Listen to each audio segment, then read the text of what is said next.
Done so? Now let us start with the next chapter, that is respiration and circulation. First of all, we shall see the circulation. After completion of circulation, then we shall proceed for respiration. Now, what is meant by circulation? Circulation का मतलब क्या है? The constant and rhythmic flow of blood through closed vessels for distribution of metabolites is called as circulation. तो circulation का मतलब constant और rhythmic, एक तरीका और उसमें एक पर्टिकुलर रिदम होगा, लय से एक लयबद्ध तरीके the constant and rhythmic flow of blood in a particular direction. Remember, in particular direction, एक ही दिशा. दो बातें देखिए, एक पानी, नदी का पानी और दूसरा खून, बॉडी में का खून, दोनों एक ही दिशा में बहे. अगर ये बैक फ्लो होते हैं, रिवर्स फ्लो होते हैं, तो ह्यूमन बीइंग में राम नाम सत्य है. और नदी का पानी अगर बैक में आता है तो गांव में घुसेगा, आधा ड्रॉप पानी के अंदर चला जाएगा. तो यूनिडायरेक्शनल फ्लो. तो this constant and rhythmic flow of blood in a particular direction through closed vessels for distribution of metabolites is called as circulation. Now, according to William Harvey,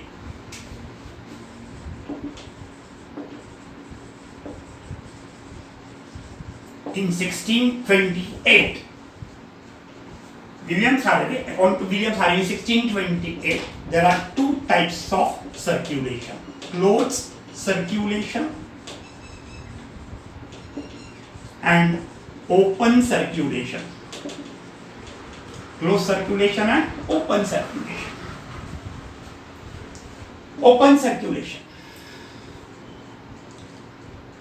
Open circulation is shown by arthropods, like cockroach. In 11th we studied cockroach, circulatory system of cockroach, open circulatory system. Then lower mollusk, lower mollusk. What is open circulation? Open circulation यानी क्या होता है? Here, in case of open circulation, in this blood is circulated. Blood is circulated through body cavities. Through body cavities. And remember, these body cavities through which the blood flows are called as hemocoel. They are called as hemocoel. So here the blood flows through the hemocoel, that is cavities. And in this hemocoel or in the cavities, visceral organs are present. There are present visceral organs. And these visceral organs, they get directly bathed with blood. Directly bathed with the blood. And the exchange of metabolite, exchange of material takes place between the blood and the cell or the tissue directly. That is called as open circulation. Remember, in case of open circulation, the blood flows under low pressure. Secondly, the blood does not contains a respiratory pigment. कौन सी? Haemoglobin. अब जब blood में haemoglobin है ही नहीं, तो obviously will it transport oxygen? No. Haemoglobin अगर नहीं है तो ऑक्सीजन ट्रांसपोर्ट का काम इस सिस्टम में ब्लड नहीं करता। That is regarding the open circulation. तो ओपन सर्कुलेशन क्या है? जैसा कि आपने देखा आर्थ्रोपोडा में, 11th में कॉकरोच में है, लोअर मॉल्यूस्क में है। यहाँ पर क्या होता है कि बॉडी के अंदर बॉडी कैविटीज होती है और बॉडी कैविटीज को कहा जाता है हीमोसिल। इस हीमोसिल में से ब्लड बहता है और इस हीमोसिल में विसरल ऑर्गन, बॉडी के अंदर जो ऑर्गन्स है visceral organs they are present.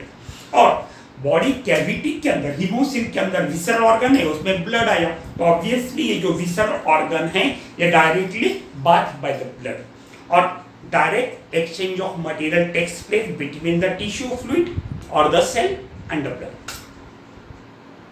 दूसरी बात, ये जो ब्लड यहाँ पे फ्लो होता है, ब्लड का जो फ्लो है वो अंडर लो प्रेशर।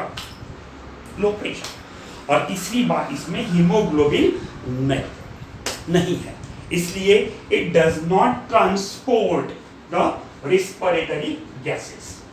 देन दूसरा है close circulation. Here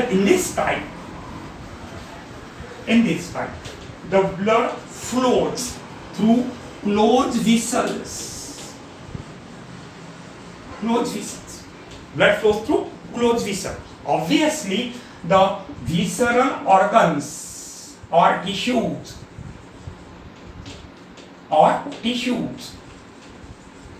they do not come with direct contact with the blood. They do not get bath directly with the blood. देखिए यहाँ पर क्या होता है कि ब्लड क्लोज विसल से बह रहा, जिसे ब्लड विसल कहते हैं, क्लोज विसल से बह रहा और क्लोज विसल से बहने की वजह से जो विसरल ऑर्गन्स है वो डायरेक्टली उनका बात नहीं होगा। तो अगर डायरेक्ट बात नहीं होगा जैसा ओपन में होता है तो नेचुरली यहाँ पे exchange of material between blood and tissue, it will not take place directly, it will take place through intermediate fluid. And this intermediate fluid, it is called as lymph. दूसरी बात, यहाँ पर blood flows under high pressure. तीसरा, blood contains the hemoglobin. As the blood contains the hemoglobin, naturally the blood will transport the oxygen. ठीक है, तो यहां पर क्लोज विसल से ब्लड खून बहता है और visceral organ cannot get directly bath with the blood. यहां पे एक्सचेंज ऑफ मटेरियल जो होगा ब्लड और टिश्यू में वो through intermediate fluid that is lymph, और ब्लड बहेगा हाई प्रेशर में और इसमें respiratory pigment that is haemoglobin होगा और हीमोग्लोबिन होने की वजह से it will transport the oxygen. Now ये जो सर्कुलेशन है ये दो टाइप का है, it is of two different types. First is single circulation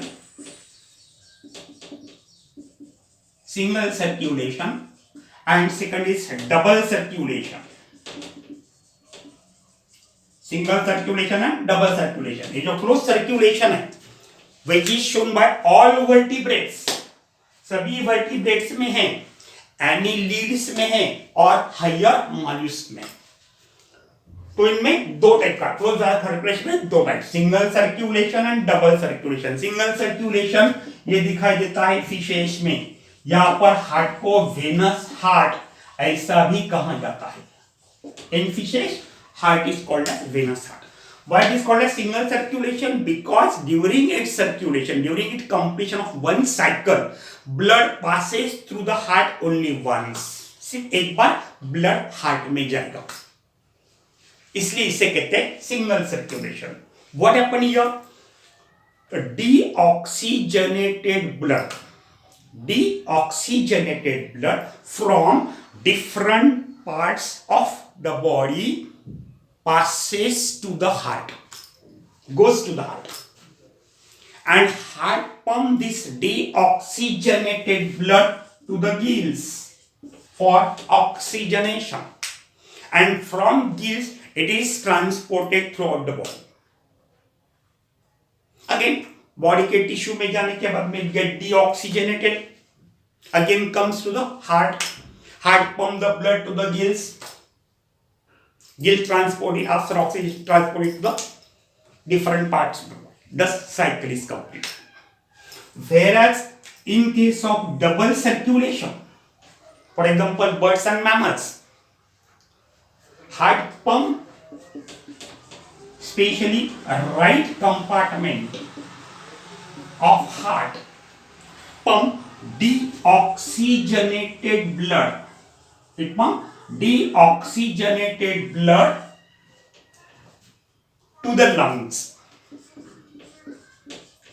for oxygenation. For oxygenation. Deoxygenated blood is pumped by right compartment, that is right ventricle, to the lungs for oxygenation. Oxygenation होने के बाद में this blood is carried by pulmonary vein to the heart again. ये जो circulation है deoxygenated blood to the lungs for oxygenation from left ventricle, sorry, right ventricle. It is called as pulmonary circulation. It is called as pulmonary circulation. उसके बाद में जब ये blood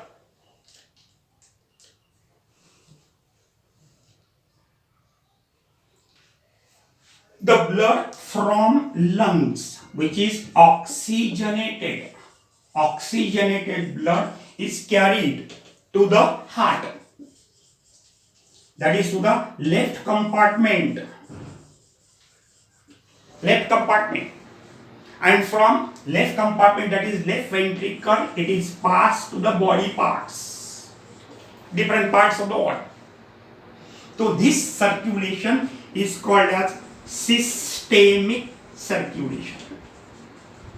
It is called as systemic circulation.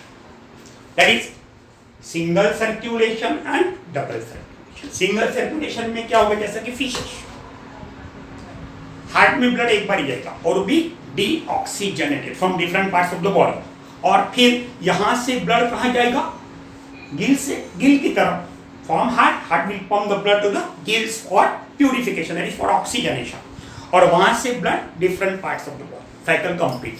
यहाँ पर क्या होगा, right compartment which consists of right atrium and right ventricle. Right ventricle pump deoxygenated blood to the lungs for oxygenation and come back to the heart again.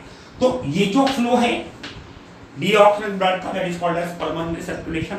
बाद में blood आएगा left atrium में, left atrium से पहुंचेगा left ventricle में, और left ventricle pump the oxygen blood to different parts of the body, and this circulation is called as systemic circulation. यानी यहाँ पहली बार ब्लड आया, यहाँ दूसरी बार ब्लड आया, इसलिए इसे कहते हैं डबल सर्कुलेशन.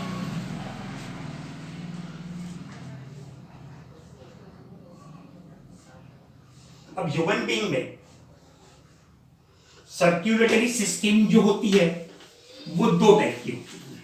एक है ब्लड सर्क्यूलेटरी सिस्टम और दूसरी है lymphatic system. Lymphatic system and blood vascular system. Blood vascular system दो होती है. लिम्फेटिक सिस्टम में से लिम्फ बहेगा, और ब्लड वैस्कुलर सिस्टम जो है, ये blood vascular system consist of heart, blood and blood vessels. दो सिस्टम है सर्कुलेशन क्या ह्यूमन बॉडी में स्पेशली. एक है ब्लड वैस्कुलर सिस्टम और दूसरी है lymphatic system. Now let us start with the blood vascular system. The blood vascular system include heart, blood and blood vessel. Now first of all we will begin with the heart.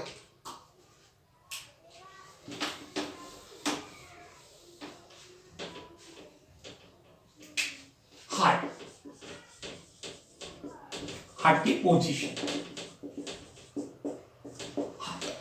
position. It is present in the thoracic cavity in between the two lungs. ये thoracic cavity, head, neck, यहां से यहां तक sternum के and तक thoracic cavity, यहां से नाभि तक abdominal cavity, नीचे pelvic cavity. तो ये thoracic cavity है. thoracic cavity में छाती के पिंजरे के अंदर दो लंग्स के बीच में it is present.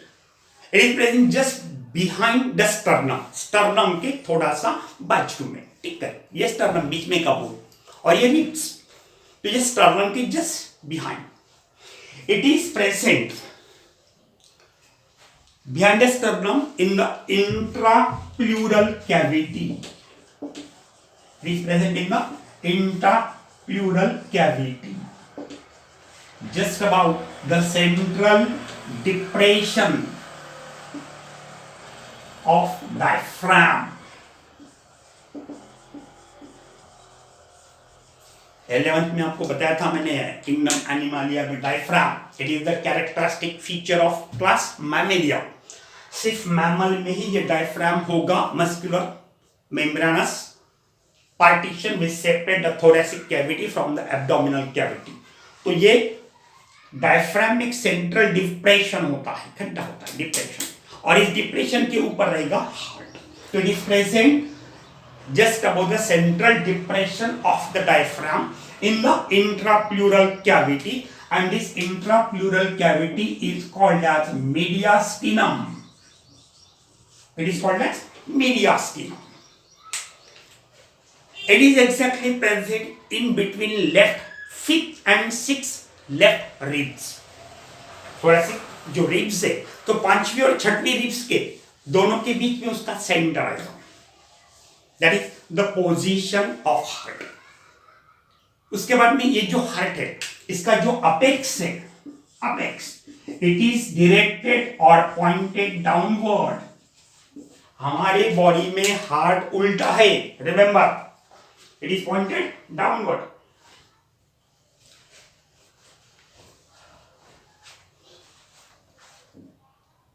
यानी ऊपर का जो ऑरिकुलर पार्ट है, जो ब्रॉड है, ये हार्ट का नस देखिए, this is the heart.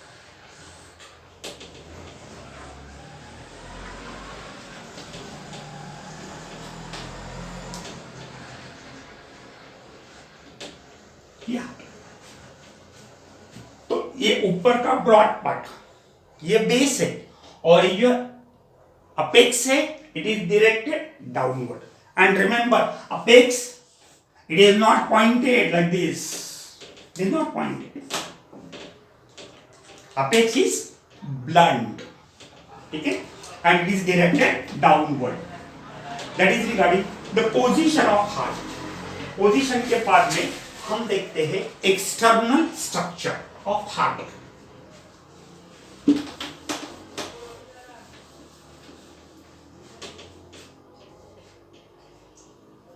External structure. So far as heart is concerned, the heart, it is conical, hollow, muscular,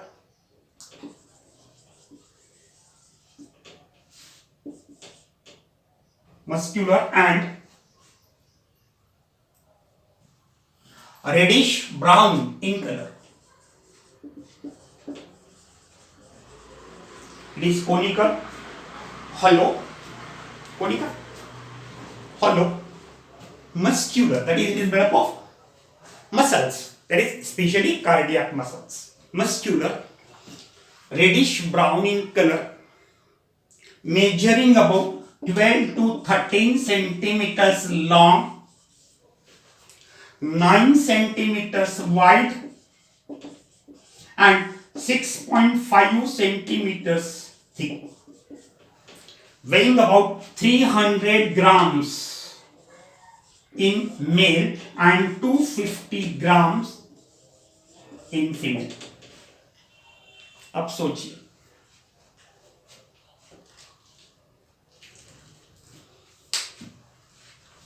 12 से 13 सेंटीमीटर लंबाई, 9 सेंटीमीटर लीड, 6.5 सेंटीमीटर थिक और वजन कितना 300 ग्राम। मैं खासतौर पर मेरे लड़कियों को बताना चाहता हूं, बच्चियों को। कई बार लड़के कहते हैं कि आप मेरे दिल में समाये हुए, आप मेरे दिल में बैठे हो। मुझे हंसी आती है। आप बताइए, ये इसके डायमेंशन है 12 से 13 सेंटीमीटर लंबा, 9 सेंटीमीटर वीड, 6.5 सेंटीमीटर थिक और वजन है 300 ग्राम। ह्यूमन फिश कितना? इसमें 5 फुट 3 इंच ऊंचाई वाली 45 किलो की लड़की कैसी बैठेगी? हार्ट ब्लास्टिंग टूटेगा नहीं। इसलिए इनसे बच के रहो। जरूरी है बचना, क्योंकि वो झूठे बोलते हैं। अगर कोई आपको बोलता है कि आप मेरे दिल में बैठे हो, तो ना भैया तेरे हार्ट की तो साइज ये है, मेरा वजन 45 kg है, हाइट 5 फुट 3 इंच है, मैं कैसी बैठूंगी? बिठा के बता, भाग जाएगा और दोबारा दिखेगा। देन इसका जो अपेक्स है, apex it is directed downward and blunt. टोकदार नहीं है, ब्लंट है। लक्षात घ्या, इट इज ब्लंट। डायग्राम करताना काळजीपूर्वक काढायची। Secondly, the apex it is form by left ventricle only. Remember for NEET, apex जो है वो लेफ्ट वेंट्रिकल ने फॉर्म किया है, राइट वेंट्रिकल ने फॉर्म नहीं किया। कंट्रीब्यूशन नहीं है राइट वेंट्रिकल का। And this apex is tilted toward the left. Left side में थोड़ा सा झुका हुआ है। It is tilted toward the left. Then the heart, human heart, it is mesodermal in origin. Mesodermal in origin and myogenic. Mesodermal. हमने देखा पिछले chapter में कि 3 जर्मिनल लेयर्स होती है, एक्टोडर्म, मेसोडर्म एंड एंडोडर्म। तो इसमें से जो मेसोडर्म है उससे हार्ट बनता है, ह्यूमन हार्ट मेसोडर्मल। और मायोजेनिक हार्ट 2 टाइप के होते हैं, एक है न्यूरोजेनिक, एक है न्यूरोजेनिक। न्यूरोजेनिक हार्ट वो होता है where the beats, that is contraction and relaxation, it depends upon the external stimulus, that is from either from hormone or nervous system. अगर स्टिम्युलस आया तो बीट होगा, नहीं तो नहीं होगा। That is neurogenic hormone, depending upon the impulses received by the heart. दूसरा है myogenic. Here the cardiac muscles are present and they possess the own property of contraction and relaxation. Such heart is called as myogenic. No doubt यहां पर भी controlling system है। Complex neuro endocrine system control करती है, लेकिन उसका stimulus की जरूरत नहीं है। मायोजेनिक हार्ट है। इसमें मायोजेनिक हार्ट में जो कार्डियक मसल्स है वो मसल्स में ओन प्रॉपर्टी है कॉन्ट्रैक्शन एंड रिलैक्स होने की, irrespective of the external stimulus. अब फिर एक्सटर्नल स्टिम्युलस कब लगेगा? अब मॉर्निंग का समय है, आप फर्स्ट क्लास पे घूमने निकले हैं, जंगल की वादियों का रास्ता है, पंछी चहक रहे हैं, आप गाना गुनगुना रहे हैं, सुहाना सफर और ये मौसम हंसी वगैरह वगैरह जैसा। और जैसे आप थोड़ा सा सामने देखते 5.5-6 फीट का काले कलर का या लाल कलर का किंग कोबरा खड़ा हो गया। What will happen? पसीना छूटेगा, rate of heart beat increases, एकदम रेट बढ़ जाएगा, क्योंकि एड्रिनल कॉर्टेक्स से कॉर्टिकोस्टेरॉइड का स्टिम्युलेशन होगा, थायराइड का स्टिम्युलेशन होगा, रेट ऑफ हार्ट बीट बढ़ जाएगा, रेट ऑफ रेस्पिरेशन बढ़ जाएगा। लेकिन वो सब नहीं कर गया। 6 दिन हो गए, उस दिन जो 110 का बीट का रेट था पर मिनट, नॉर्मली 70 to 80, उस दिन जो 110 का है आज भी 110 का ही नहीं है। 15 दिन के बाद में भी ऐसा होता है क्या? नहीं, धीरे धीरे वो कम हो जाएगा और फिर नॉर्मल पोजीशन पर आएगा। तो नॉर्मल पोजीशन पर हार्ट मसल को कोई जरूरत नहीं है एक्सटर्नल स्टिम्युलस की, और ऐसे हार्ट को कहा जाता है मायोजेनिक। देन हम लेते हैं अगला part, that is pericardium.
Now,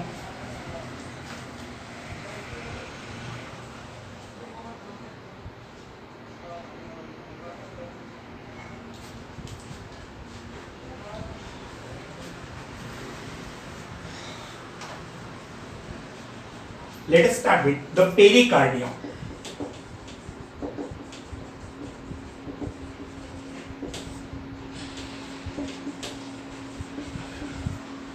Pericardium. The pericardium, it is the outermost covering of heart. It is the outermost covering of heart.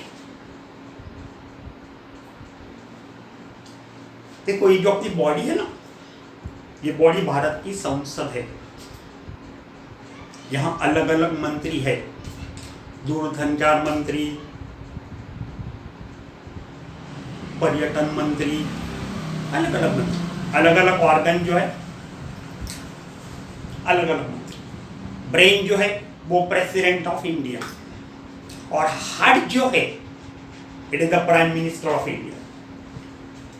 अगर वो इस संसद का कोई सदस्य, कोई खासदार या कोई मंत्री अगर रिजाइन कर देता है, रेसिग्नेशन देता है, तो गवर्नमेंट नहीं गिरेगी, पैर टूट गया या एक आंख फूट गई, गवर्नमेंट कोलैप्स नहीं होगी। लेकिन प्रधानमंत्री जी अगर राजीनामा देते, रिजाइन करते हैं, तो पूरी गवर्नमेंट कोलैप्स हो जाएगी। इसलिए इसको सुरक्षा बहुत जरूरी है, बहुत जरूरी। तो ये जो हार्ट है, it is covered over by means of a protective covering, and this protective covering is called as pericardium. This pericardium consist of two layers, fibrous sac and दूसरा है serous membrane. Fibrous sac and serous membrane. Now, outermost is the fibrous sac. It is inelastic and loosely fitted. Inelastic and loosely fitted covering made up of fibrous connective tissue. Fibrous connective tissue. It is continuous with the major blood vessels and it is also connected to the diaphragm. ये fibrous connective tissue का बना होता है। और दूसरी बात, ये inelastic है, loosely fitted है, major blood vessel के साथ में दी जाता है, as well as connected to the diaphragm. Connected to the diaphragm. इसका क्या फंक्शन होगा? It prevent the friction between the heart and lungs or the sternum during heartbeat. जब हार्ट रिलैक्स होता है तो हार्ट की साइज बढ़ जाएगी, कॉन्टैक्ट के समय कम होगी। जब रिलैक्स होता है तो लंग के साथ में उसका फ्रिक्शन हो सकता है या स्टर्नम के साथ, तो ये बच जाएगा fibrous cell, it is protective function. अंदर की जो मेम्ब्रेन है ये सीरस मेम्ब्रेन, ये जो सीरस मेम्ब्रेन है ये है elastic, moist and smooth. Elastic, moist and smooth. It consists of two layers. The outer layer is called as parietal pericardium, which form the lining of fibrous sac, just fibrous sac के नीचे, और inner जो है that is called as visceral pericardium, which is closely associated with the wall of heart.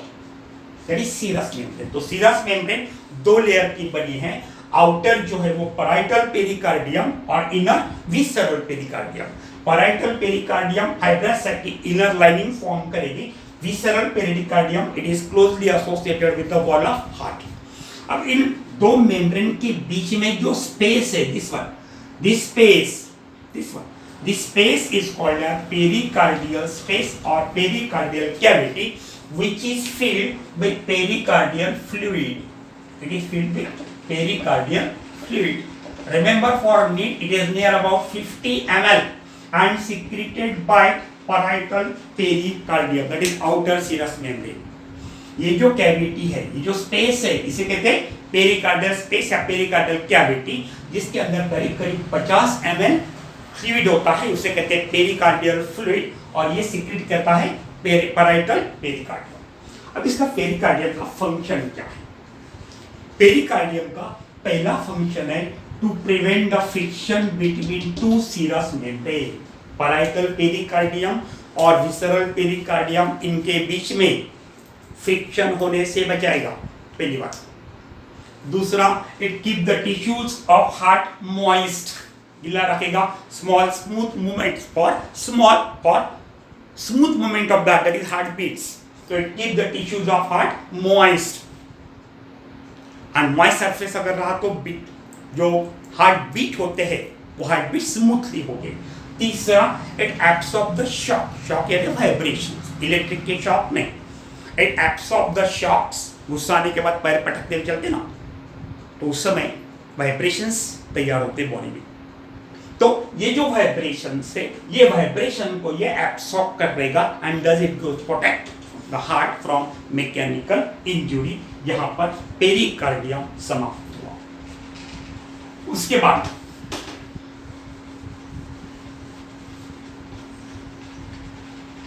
अब जो बाहर का जो सरफेस है हार्ट का, उसके ऊपर कुछ ग्रूव्स होते हैं।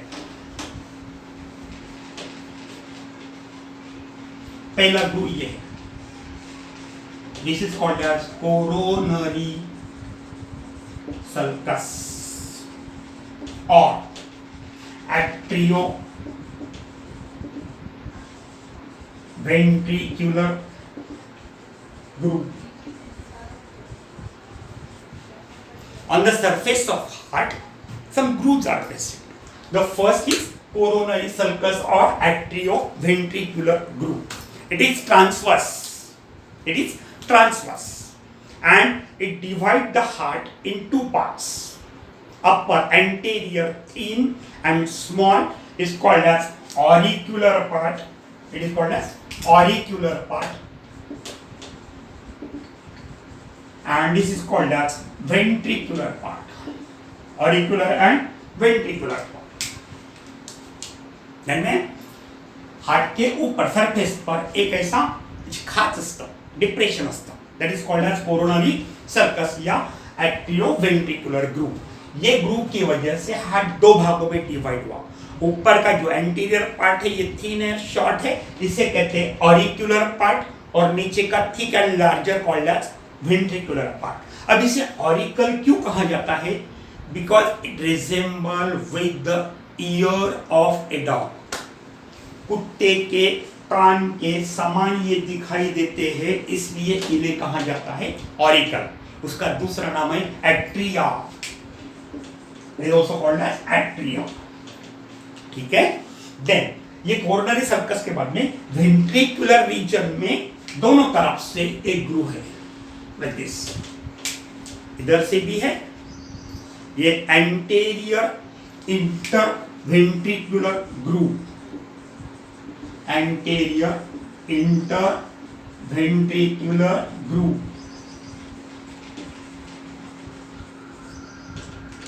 ये और पीछे से रहेगा, पीछे से posterior interventricular groove, anterior interventricular groove और पोस्टीरियर इंटरवेंट्रिकुलर ग्रूव, ये दो ग्रूव की वजह से, सामने से पीछे से, ventricular part is divided into right ventricle and left ventricle. यहां पर ग्रूव समाप्त।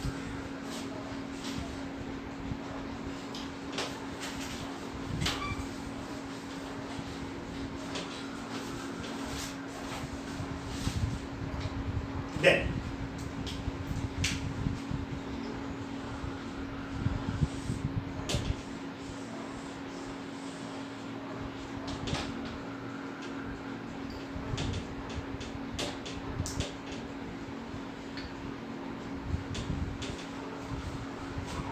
अब देखिए, ये जो एट्रिया और वेंट्रिकल्स है, ये एट्रिया ये वेंट्रिकल, ये दोनों एक प्लेन में नहीं है, ऐसे एक प्लेन में नहीं है।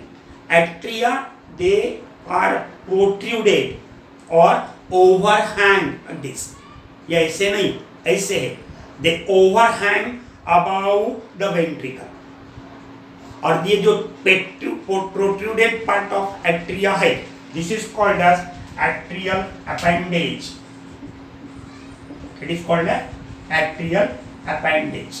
और ये atrial appendage में low ridges होते हैं, and these low ridges they are called as musculi pectinate, musculi pectinate।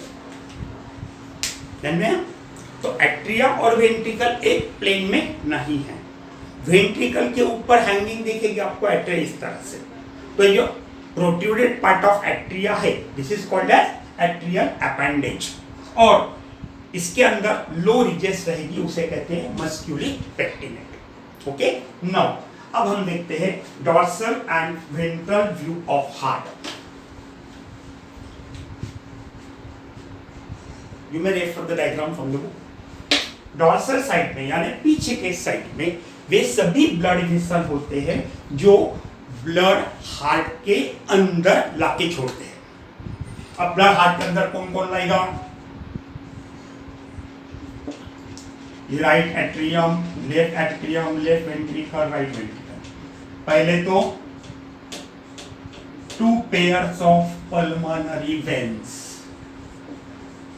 Two pairs of pulmonary veins, they bring oxygenated blood from liver and pour it into left atrium, ये पहले pulmonary veins। then superior vena क्या हुआ and inferior vena क्या हुआ? they collect deoxygenated blood from different parts of the body and pour it into right atrium। उसके बाद इसके surface के ऊपर आपको कुछ ब्लड वेसल दिखेंगे। There are coronary arteries supplying oxygenated blood to the heart muscle and coronary veins which collect the blood from heart muscle, which is deoxygenated. These coronary veins, they unite together to form coronary sinus, which pour collected deoxygenated blood from heart muscle into right atrium। ये होगा dorsal से। तो dorsal view में दो pairs of pulmonary veins जो lungs से खून लेके आते हैं ऑक्सीजनेटेड एंड लेफ्ट एट्रियम में छोड़ देते हैं। उसके बाद में सुपीरियर वेना क्या हुआ या pre caval when and post caval when या इंफेरियर वेना क्या हुआ? ये दो बॉडी के अलग अलग हिस्से से, ऊपर के और नीचे के हिस्से से डीऑक्सीजनेटेड ब्लड लाएंगे और over it into right atrium. Surface पर रहेगी कोरोनरी आर्टरीज, ये coronary artery supply blood, oxygenated blood to the heart muscle and coronary vein जो है they collect deoxygenated blood from heart muscle. बाद में ये दो right and left coronary artery unite together to form coronary sinus which ultimately opens into the right atrium. यहाँ dorsal view समाप्त हुआ। अब एक बात ध्यान में रखें, ये जो कोरोनरी आर्टरी है which supply oxygenated blood to the blood, ये कोरोनरी आर्टरी के अंदर अगर फैट डिपोजिशन हुआ तो फैट डिपोजिशन होने के बाद में इसका जो ल्यूमेन है अंदर का ल्यूमेन, ये ल्यूमेन की डायमीटर कम हो जाएगी, तो obviously heart muscle will get insufficient supply of blood, insufficient supply of blood, oxygenated blood. Then it results in severe pains called angina pectoris. अगर ये पूरा ब्लॉक हुआ तो heart muscle die, the damage resulting in cardiac attack, cardiac arrest, and that is called as myocardial infarction. Myocardial infarction. पूरा blockage हुआ, heart cannot get oxygenated muscle resulting in death of heart muscle. और तीसरा fibrillation, किसी कारणवश heart normally beat for 70 to 80 time per minute, लेकिन किसी वजह से अगर ये रिदम ब्रेक होता है, ये रिदम ब्रेक होता है, heart beats rapidly, heart beat for rapidly and fluttering, ये कमी जास्त rapidly and fluttering, then it is called as fibrillation. That is dorsal view of heart, human heart. Then ventral view.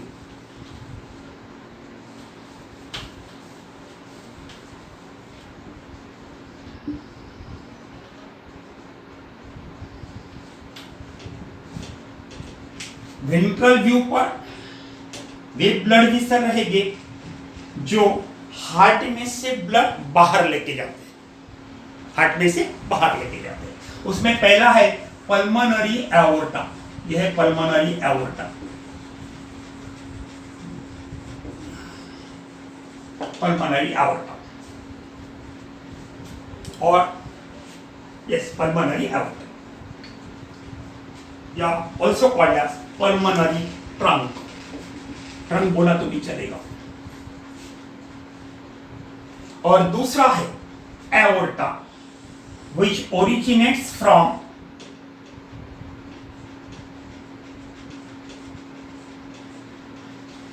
left ventricle. This is aorta, main aorta. कौन ध्यान में आया? Right ventricle से निकला pulmonary trunk, ठीक है, left ventricle से निकला एओर्टा, ये दो एट्रिया के बीच में रहेंगे and both they are connected together, bounded together by means of a fibrous sac, and this fibrous sac it is called as ligamentum arteriosus, ligamentum arteriosus. It is the remnant of ductus arteriosus, ductus arteriosus. तो ये दोनों एओर्टी एक नेक से connected थे, बंधे थे, जुड़े थे by means of a fibrous sac that is called as ligamentum arteriosus, which is the ductus, remnant of ductus arteriosus. अब ये pulmonary aorta जो है ट्रंक है, it come out of heart and then bifurcates into two major arteries, that is called as right pulmonary artery and left pulmonary artery. Right pulmonary artery carry deoxygenated blood.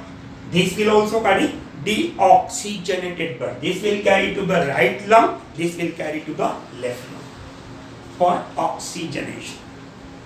Oxygenation होने के बाद में फिर pulmonary vein हमने लिखी थी, वो blood लेके आएगी लंग से लेफ्ट एट्रियम। उसके बाद ये जो एओर्टा है ये एओर्टा हार्ट के बाहर निकलने के बाद में 3 ब्रांचेस देगा। एक है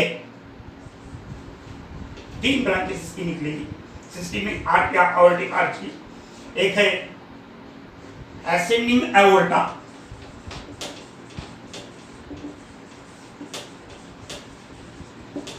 then systemic arch or aortic arch and descending aorta. तीन aortic कौन सा aorta? Main aorta। ये इसके 3 ब्रांचेस बनेगी, ascending aorta, descending aorta और systemic arch और aortic arch। अब ये systemic arch है, it will give rise to 3 branches, branchiocephalic artery, left common carotid artery। Systemic artery जो है, और तीसरी लेफ्ट सब क्लेवियन आर्टरी। पॉइंट जानना है? 2 एओर्टी निकलेगी वेंट्रल साइड से, डॉर्सल साइड से भी ब्लड वेसल है जो खून हार्ट के अंदर लाते हैं, और वेंट्रल साइड में सामने से वो ब्लड वेसल है जो खून बाहर ले जाते हैं। ठीक है, तो लेफ्ट वेंट्रिकल से निकलता है एओर्टा और राइट वेंट्रिकल से निकलता है पल्मोनरी एओर्टा। राइट वेंट्रिकल से निकला हुआ पल्मोनरी एओर्टा ट्रंक और ये एओर्टा दोनों एक दूसरे से कनेक्ट जुड़े हुए हैं, बंधे हुए हैं by means of ligamentum arteriosus which is fibrous sac which is the remnant of ductus arteriosus. Then बाहर आने के बाद में ये pulmonary aorta, pulmonary trunk bifurcates into 2 branches, right pulmonary artery and left pulmonary artery. Right pulmonary artery right lung को और left pulmonary artery left lung की दिशा में ब्लड लेके जाएंगी which is deoxygenated. Then left ventricle से जो aorta निकला बाहर आने के बाद में सबसे पहले 3 भागों में डिवाइड होता है, ascending aorta, descending aorta and systemic aorta also called as aortic arch। अब ये जो aortic arch है it bifurcates into branchiocephalic artery, left common carotid artery and left subclavian artery which supply blood, oxygenated blood to different parts of the body। यहाँ पर heart का ventral view समाप्त होता है। हम यहाँ रुकते हैं, कल अगले पीरियड में हम लेंगे histology of wall of heart and the internal structure of heart। Thank you।